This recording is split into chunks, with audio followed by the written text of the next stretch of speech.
In front of me is the tablet 5G, and today I would like to show you how you can edit password saved in Google Passwords Manager. Begin by launching Settings and scrolling all the way down to access passwords and accounts. Then hit this gear next to Google under Autofill service. Select Google Password Manager and tap on the password that you wish to edit. That's already added. Then enter your current login method.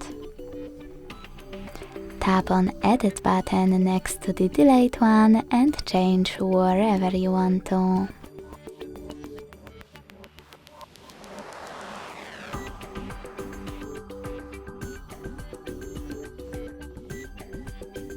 When you're ready, hit save at the top right corner. Thanks so much for watching. If you enjoyed this video, leave a like, comment and subscribe. Bye!